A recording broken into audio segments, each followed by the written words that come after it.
রাজবাড়ীর গোয়ালন্দ থানা পুলিশ একাদশ বনাম গোয়ালন্দ সাংবাদিক একাদশ প্রীতি ফুটবল ম্যাচ অনুষ্ঠিত। রাজবাড়ী জেলা প্রতিনিধির পাঠানো তথ্যচিত্র প্রতিবেদন।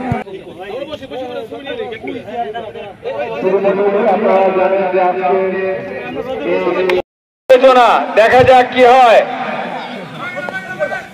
দেখা যাক কি হয়।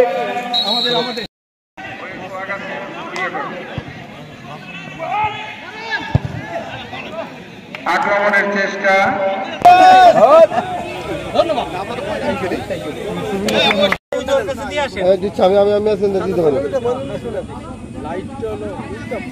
আমাদের যে ফুটবল ম্যাচ এখানে আয়োজন করা হয়েছে সেটি হচ্ছে গোয়ালন্দ থানা একাদশ প্লাস হচ্ছে আমাদের ভার্সাস গোয়ালন্দ থানা আমাদের যে সাংবাদিক কেন্দ্র আছে সেই একাদশ।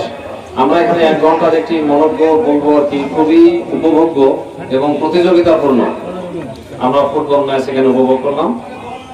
এটি আসলে এক কথায় অসাধারণ, কেননা আমরা তো আসলে এখানে মানে যে বয়সে আমরা এখানে প্রায় বলা যায় যে উপনীত হয়েছি, যে বয়সে আমরা এখানে ফুটবল খেলেছি, এটা এক কথায় খুবই প্রশংসার যোগ্য।